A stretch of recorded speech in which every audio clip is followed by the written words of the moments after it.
question that we have that I mentioned, so we learned about the Beis Mishkan. Mishkan is so important because it's sanctifying. It's so important because that's where we meet with God.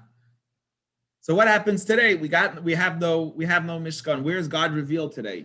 And he says there's only one place which Hashem is revealed in the same way, in a sense. It's a smaller way, but somewhat similar. Is when a Jew studies Hashem's Torah, which is God's will and wisdom, that is bringing Hashem into this world, and Hashem is revealed. Hashem has no place, has no home today, besides when a Jew makes him a home. And where is the most clear way that Hashem makes a Jew a home? When he studies Torah, when he learns Hashem's wisdom, and he connects with it, he brings in his 6 feet. Because a person has 6 feet. When you lay down, you take up 6 feet. Each of us, my wife tells the kids when they fight, personal space. Put your hands out, that's how much space you have. In halacha, it's known as 6 feet.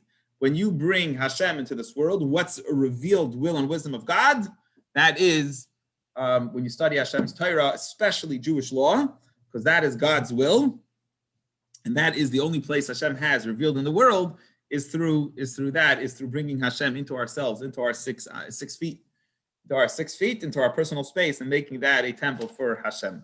And why? What's the connection to Tanya overall? Because we're talking about happiness, right? The last chapter 33, which was the previous 2 days, we spoke about why should one be happy? Because they're connecting with the greatest king of the world, Hashem.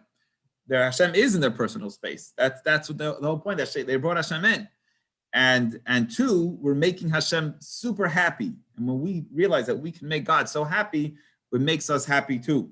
But now we're going to go on that more than that, and we ended yesterday saying, especially when you take a dark place and bring Hashem there, Hashem's even more happy. So if you were in life, in your animal soul is a low place, or you're in the world in a low place, and you make that light, you bring Hashem there, that brings God the greatest happiness that you could bring.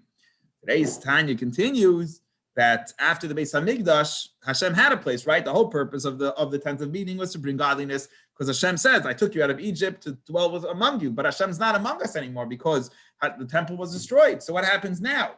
So since the Beis Hamikdash was destroyed 2,000 years ago, Hashem has no place, but the Daled Amos of halacha, the 6 feet of Torah study, that's which we do every single day. Imagine how much pleasure Hashem has from our learning on Zoom. That is a Jew's place today. Let's see that inside in today's Tanya. Okay. Again, joy, that's what brings a person joy and happiness. That right now, could you imagine that? We're bringing Hashem a place to live within the world itself. Okay. Behold, it's known. We know that our forefathers were chariots. They were like, I saw the word pilots. They were pilots in the airplane. The airplane flies exactly where the pilot is making the airplane go, right? The whole airplane goes in the direction, hopefully, where the pilot is making it go. So the forefathers were like pilots. Like every moment, they were like the plane. They were traveling wherever Hashem wanted them to go. They lived on consistency, right? Like the daily sacrifice. They lived every moment of their life completely and utterly committed to Hashem, whatever Hashem wanted. Their whole life, every day, every moment. Like they didn't stop for a moment, even 1 hour, from connecting their mind and their soul to Hashem. They were totally and utterly, they almost sound like angels to us, like the full tzaddik on their whole life. To the previous chapter's understanding of talking about God's unity, that was reality. The world was not a reality, and they lived on a daily, hourly basis. Hashem is the real only energy of the world. Nothing else is important. Everything is nullified to God. That was it. So they lived on this tremendously high level, but on a consistent hourly basis. And then after them, all the prophets that came after the forefathers, they also were completely committed, but depending on their level. They might not have been as holy as the forefathers, but to their level, they were completely connected and committed to Hashem. And who was the greatest of all of them? Moses took the cake. He was the most connected in the highest spiritual sense to Hashem, more than all the other prophets. How do we know this? Where do we see? Because he was saying he was so connected that when he spoke, it really was Hashem. Imagine someone who, when he says something, guaranteed he heard it from his father. He would never make up anything. Moses' voice speaking was godliness that spoke. That level was his connection and commitment to Hashem, that whatever he said was he would not say anything, only what Hashem said. And guess what? The Jewish people as a whole also got a little bit of taste of this. Zach Yisrael b'ma'amad arsin is the Jewish people merited at a glimmer of this self-nullification, total and selflessness, commitment to Hashem at the Mount Sinai experience. So all the regular Joes were able to experience this Mount Sinai experience. They had a total and utter nullification and connection to Hashem. The problem is that the regular Joe, all of us, regular people, we can't really handle it. Actually, it's not really possible for us to live our lives on that level, that commitment to Hashem. We will go crazy, most of us. Remember, right? We're not good enough computers, whatever, to be able to handle that level of computing. It's something we could do for a little bit, but to be a robot, I guess is a good example. To live life like a robot means completely committed to whatever you need to do.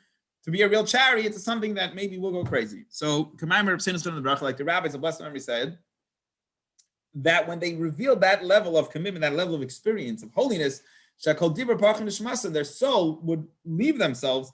Every word that God said, they literally left their bodies. Their bodies were not compatible with that level of holiness and commitment.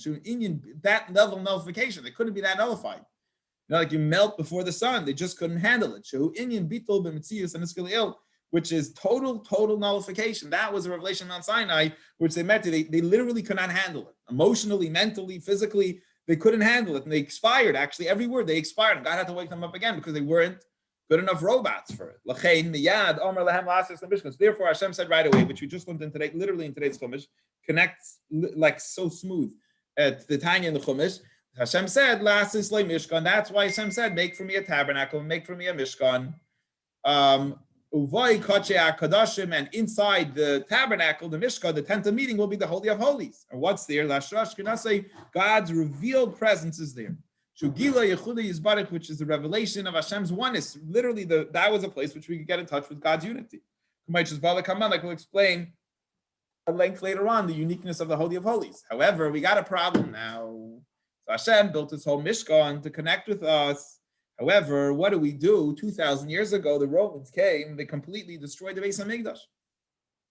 So we don't have this anymore. So what happens now? Done, finished? We don't have that connection to Hashem anymore. It's over. So therefore, when the temple was destroyed, Hashem does not have in his world, Mishkan, a house, a home. God is homeless. God forbid to say, right? It's not literally. Hashem is homeless.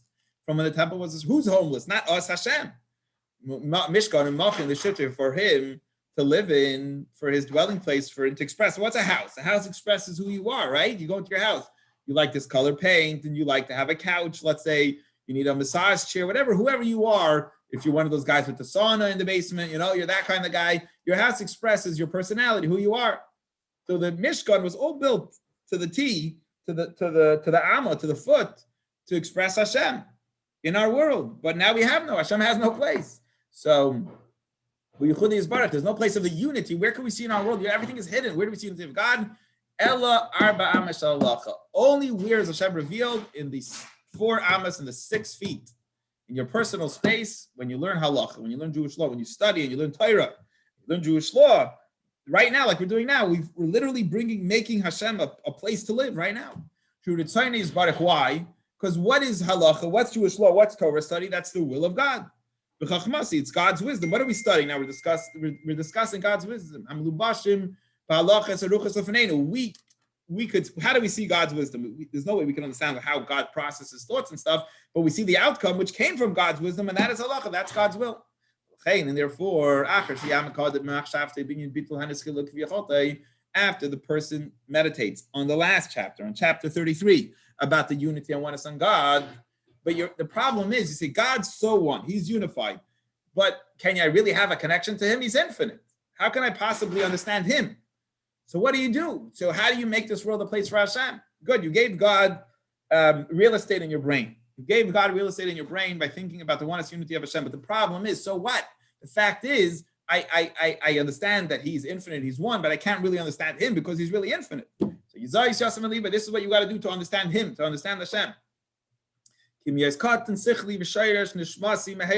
My brain is too small, and my source of my soul is too small to really understand God himself. This Merkav and Mishkan to really become a chariot to the oneness, unity, and God. Why not? Because nobody could really understand God. Because nobody's mind could really understand Hashem. Any degree of comprehension. So, a friend, you want to really get to know your friend, right? That's what you'll do. I want to really get to know my friend. So I'm going to understand what makes him tick. I know what makes him angry. I know what makes him upset. I know how his brain works. I know how it works. Now we're really close. But I got a problem when I want to talk about Hashem because I understand that God is one in the unity of the world, and I at least gave that a real estate in my brain.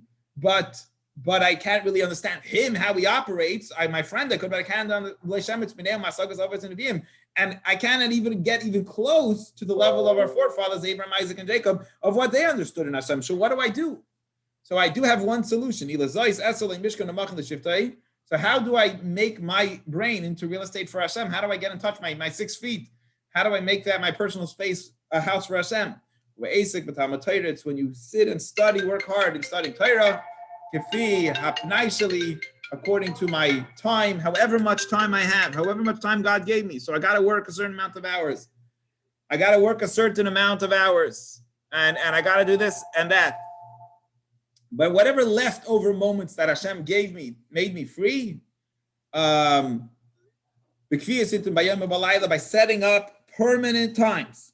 God needs some permanency in your life, so it shouldn't be wishy-washy. Every day at 12 o'clock to 1 o'clock, Hashem has real estate in our brains, in our heart, in our computers, in our 6 feet where we are. Hashem knows that He could trust in us, and we're, thank God, almost always 10 people in our class. 10 people together, making God a big, nice, big house where Hashem could be by studying His holy Torah. So, everyone has to use their time and their capacity that they could do. So, if God forbid someone doesn't have an hour, let them at least do 5 minutes. Like the rabbis best memory say, even one chapter, just minimal, tiny thing, just do something. Give God a permanent, like we learned today, the daily sacrifice, a permanent real estate in your life, in your day, in the time, right? Not talking about a physical building of beams, because that we don't have anymore. But you do have the personal space in your daily schedule. By doing this, you'll be rejoice. And you'll give thanks to Hashem with happiness and with goodness of heart. Why? And now why will this make you happy? Getting back to our overall point in Tanya. This should make you very happy. That you could be the host. You could be the host. To God's awesome mightiness. Twice a day. However much time God gave you to let you host Him, that you don't have to work or so on. To the amount that God made available to you that you could serve Hashem. So that's what we're looking for. Finding the real estate in our hours, in our day, in order to connect with Hashem. That's the greatest gift that one could have, and that should cause you tremendous happiness to host the Creator of the world at a permanent time every single day. And that's I guess Purim is happiness and joy. And you wonder sometimes in life, I think people say, what can make me happy?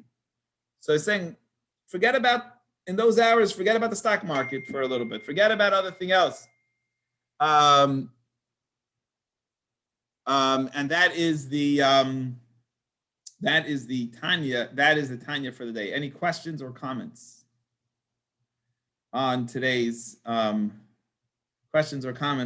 beautiful Tanya of happiness in being a host for Hashem? No? You good? Gershon. I'll make a little comment. It's pretty crazy how this aligns so well with the actual portion that we just read on the Chumash.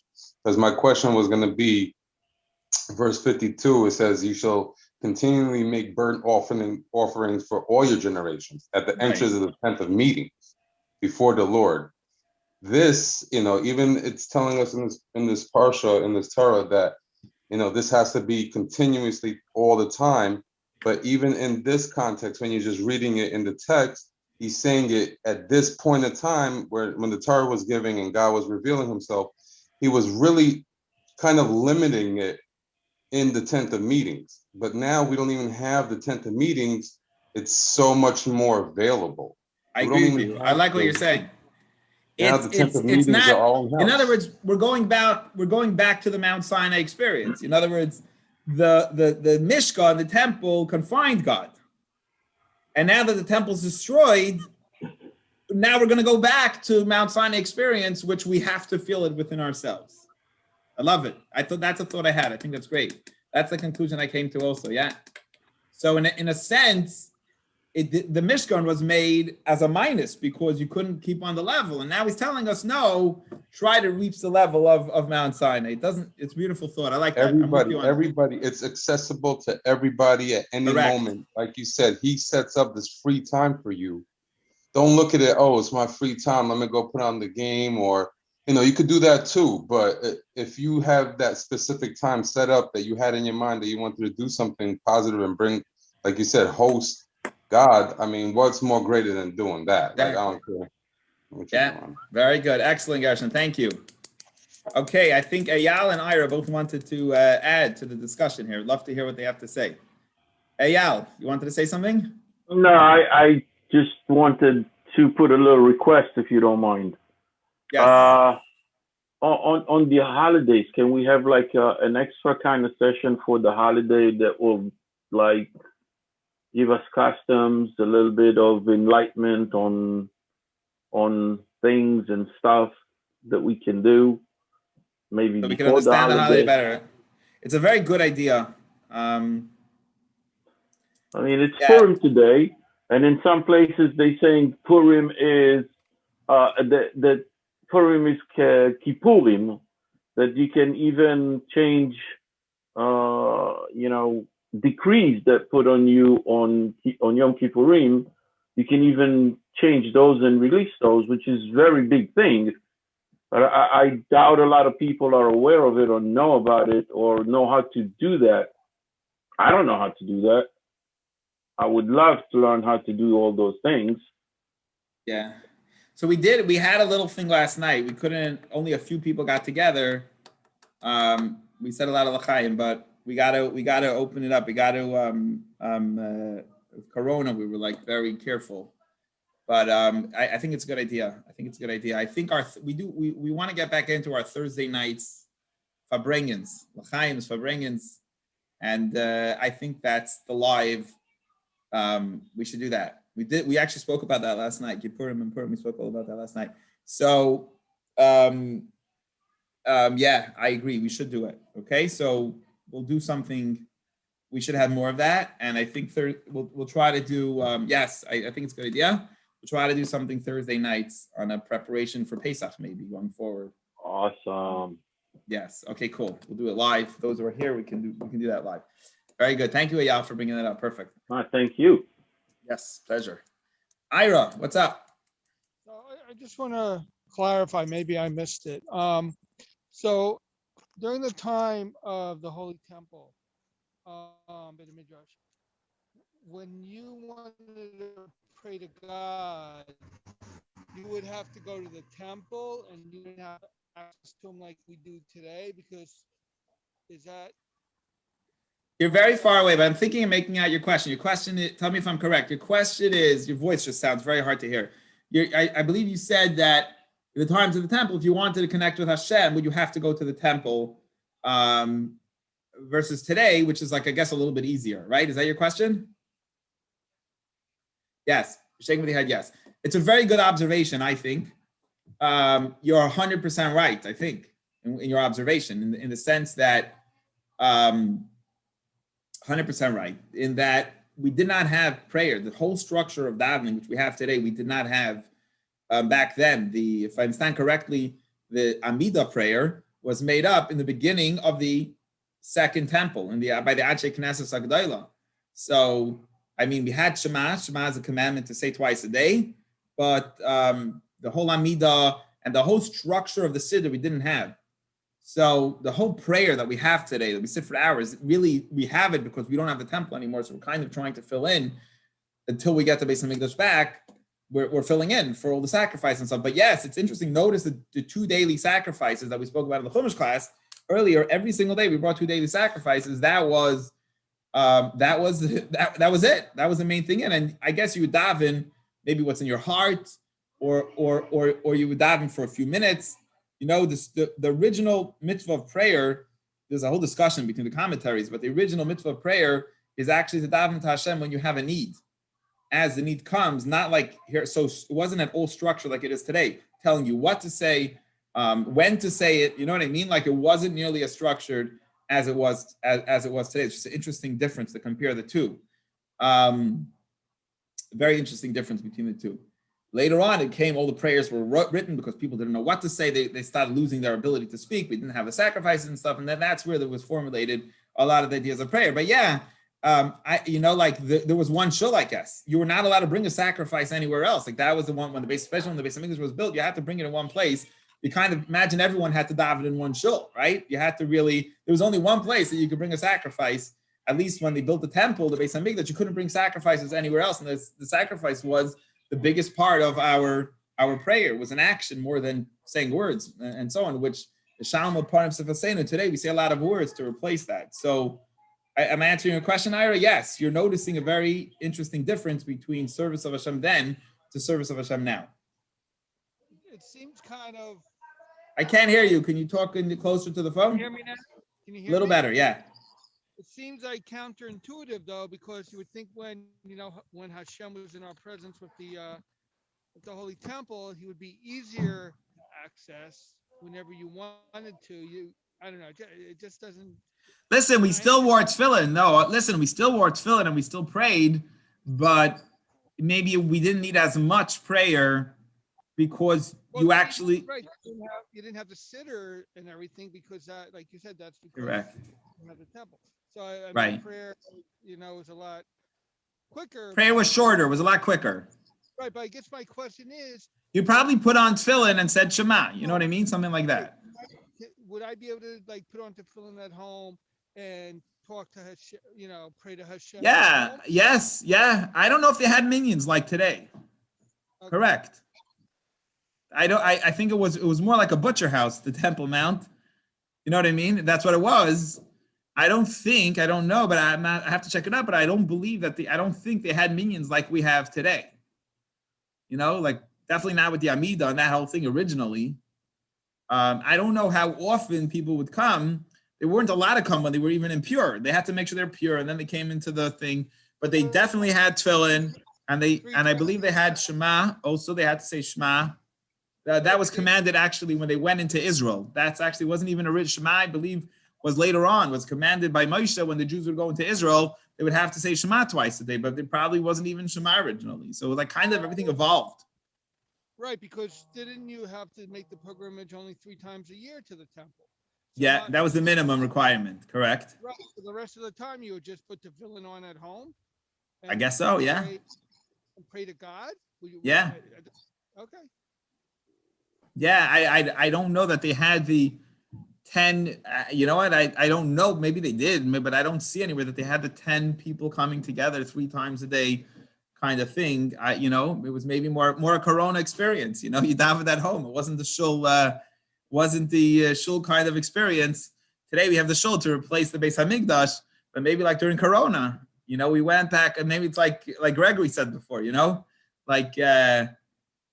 it is a mistake, by the way. I'll tell you something, there is a mistake made by people, a very interesting thought here that changes perspective of Judaism a little bit. A lot of people look at the shul as the main part of Judaism.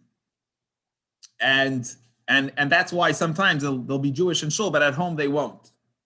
The truth is that it's the opposite. The main part of Judaism is in the house.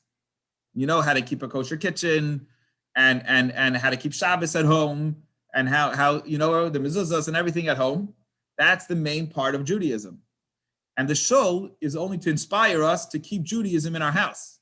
So you understand the mistake that came up by people is shul became Judaism, and that means let me be Jewish in shul, and when I go home, I'm not. But the truth is, most of Jewish law is between man and civil law, and all these things is the main part of Judaism, is really in our home, who we are in our personal lives, which is kind of Corona lives now.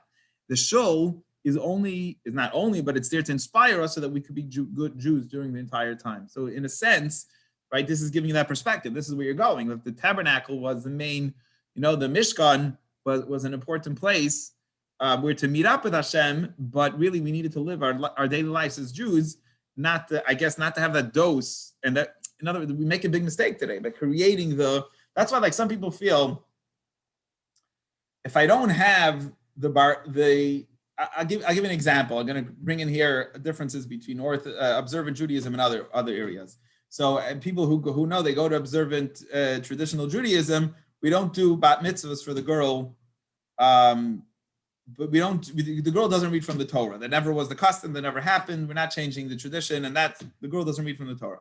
So sometimes I meet with families and they say that they grew up in non-observant homes where the girls did get aliyahs to the Torah, and I say, what's the big deal? The girl doesn't need to have get called up. She doesn't need to read from the Torah. It's not important for the girl to read from the Torah, and they really take it hard. And I think the reason is because their Judaism became the synagogue. The synagogue became their whole Judaism, and they feel this is why it's so hard for them. If their daughter doesn't get an aliyah, she's not Jewish.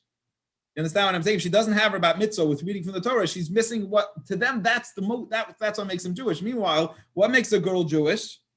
That she lights candles at home. That's what the Torah said. That's what the tradition is. That's always been the halacha. So why are you getting all freaked out? Sometimes it's the same people who unfortunately don't yet light candles at home, but need the girl to read from the Torah. What doesn't make sense? Here's real halacha. Here's real tradition that you do. You light the candle at home. Why are you freaking out that you can't have an aliyah? But yet the tradition that girls always did was light the candles at home. That was Judaism. But you're not doing Judaism, but you're freaking out about doing something that's not real Judaism. That's never been Judaism. It's not really part of Judaism. So the reason I think what you're saying is the whole phenomena of what's going on in America and in the world. I don't want to like mention specific groups, but just idea. I want to talk about the idea behind here. I'm not mentioning the shul is there to inspire Judaism. What's Judaism in your house? So why, you know what I mean? Torah gave women the ability to bring the light into the home. What's greater than that? It's not who reads from the Torah in the synagogue that makes it great. It's who lives their life in Judaism in their home that makes it great. And that's where people get caught up.